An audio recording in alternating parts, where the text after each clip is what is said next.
Nako mga kapatid, ano nga ba ang inyong paboritong style ng champorado? Ito ba ay maraming gatas? Condensed milk ba ang nilalagay? May dilis ba? Si Eat Girl Maui, may leveled up version daw. Nako, champo crumble? Aba, interesting yan, Ama. Good morning kapatid. Ano bang twist meron dyan sa Imus, Cavite?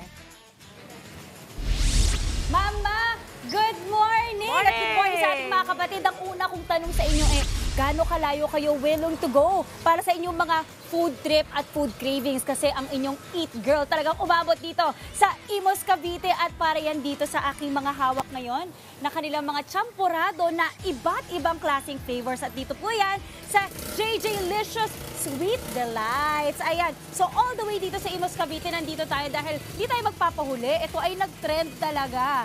At nandito tayo para i-try at syempre i-rate kung gaano kasarap ang kanilang iba't ibang klaseng champorado. Ito yung sikat nila ngayon, yung tinatawag nilang Champo Crumble. Champo Crumble po ay kumbaga collaboration ng ice crumble at champorado na walang ice. So ayan, excited na ako pag-usapan natin. Punta po natin si Miss L, ang kanilang owner dito sa JJ Licious Sweet Delights. Hi Miss L!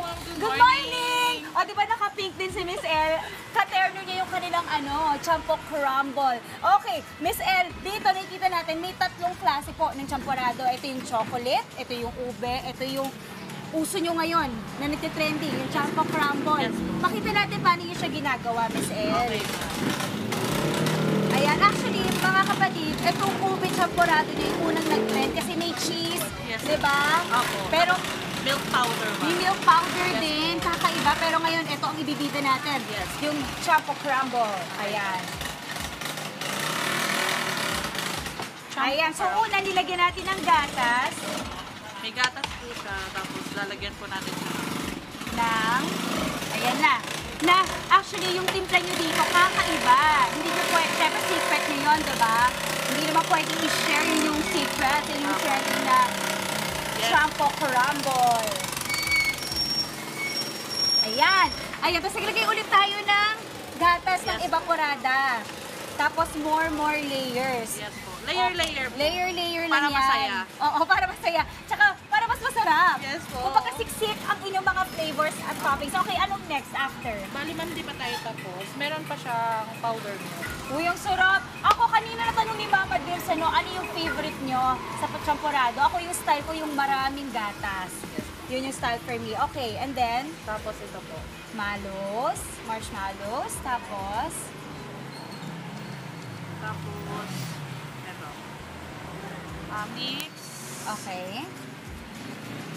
Tapos, Oh, sprinkles. yun! Oh my gosh! Tapos, may chocolate? Nakalimutan kong lagyan sa gilid pa. Okay. Pero okay lang yan. Kung ganyan ang kanyang final product, finished product. Mga kapatid, ang tanong, magkano po ba? Nagsisimula ito sa 40 pesos hanggang 80 pesos. So itong ganitong kalaki, 80 pesos lang to. Good for sharing po ito. Tingin nyo good for how many ito, Miss N? Ma'am, 2 to 3 po. Yung 2 to 3 persons. Okay, kung mahina kayo kumain, kahit pang maramihan, pwede pa. Okay, so ipakita natin ito, yung triple chocolate na talagang, ito, balita ko, kakaiba to. Bakit special to, Miss L? Pwede kasi sa ating mga kapatid. Opo, kasi ma'am made po siya ng premium cocoa. Yung pang-cake po talaga. Oo, hindi ito yung mga instant lang na kung saan Yes, nabibili. po. Premium style. Ito, wow, nakikita nyo, sobrang thick niya, ha? Puro po kasi siya, ma'am. Pure malagkit po talaga. Walang halong bigas. Walang halong Yes, biro, po. walang halong eme. Walang halong eme. Ayun, ganon. Tapos ito rin, kita nyo, very thick. Okay.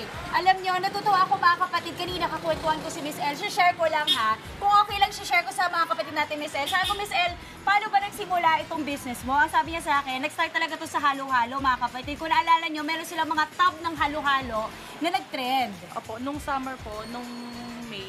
Yes. Yung Tapos ano isang- nangyari? Ano ma'am, tapos 'di ba nag-trending siya ng May. Tapos Oo. dumating yung tag-ulan, rainy season. Okay. So, parang ano lang 'yan, buhay, ups and down, Okay. di ba?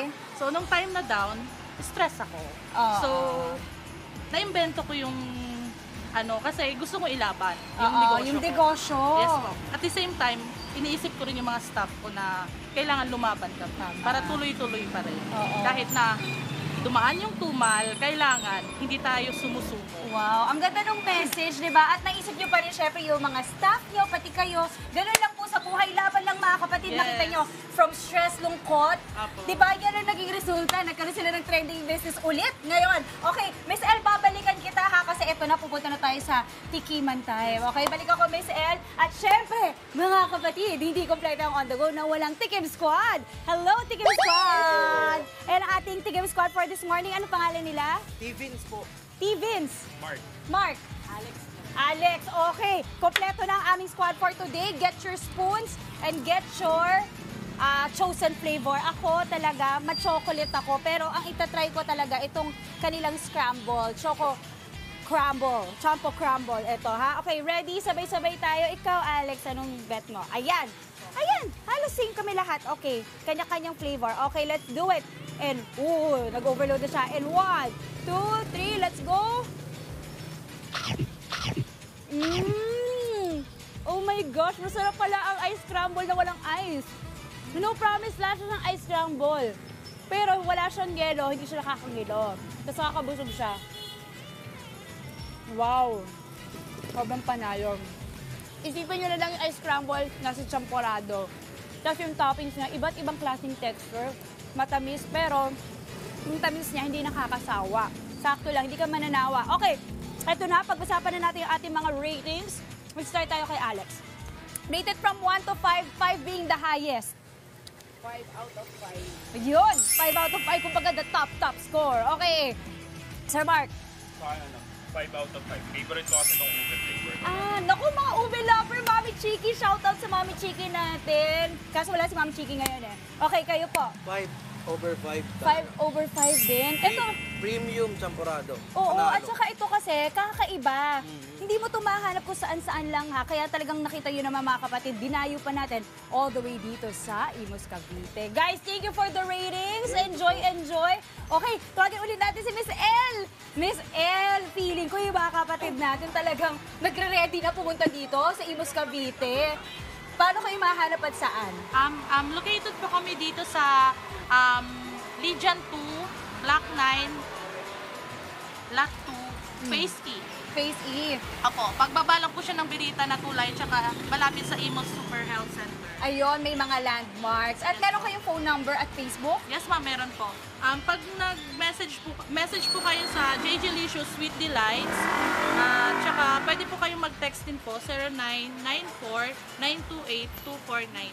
Okay, at ay isa pang magandang good news dyan ay hindi nyo naman din kailangan pumunta hanggang dito sa Imus Cavite kung hindi nyo carry. Pwede po kayong magpa-deliver sa kanilang delivery apps. Tinanong ko nga si Michelle, hanggang saan po umaabot ang inyong champorado? Kaya naman po hanggang sa akin, sa Marikina. Yes ma'am, kaya po. Ayun, kailangan lang i-book yung booking mga kapatid. Tapos ayan, pwede nang yung champorado po ang pumunta sa inyo. At bagitin ko lang ng very fast, itong si Miss El talaga. Tinanong ko sa kanya, yung mga vloggers na pumupunta dito, sabi ko, kayo po ba nag-o-offer? Sabi niya ako, hindi po. Sila po talaga ang lumalapit sa akin kasi ganun kasarap ang kanilang champorado. Alright.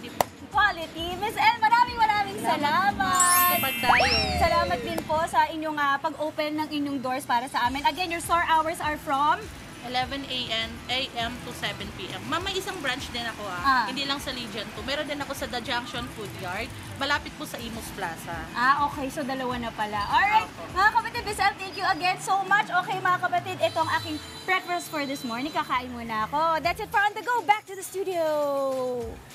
Ayan ang legit talaga na almusal. Maraming salamat, Mau, at umabot ka pa sa Imus Cavite. Mga kapatid, Maui David po. Para laging updated sa viral food spots at unique destinations, mag-follow at subscribe na sa social media pages ng News 5.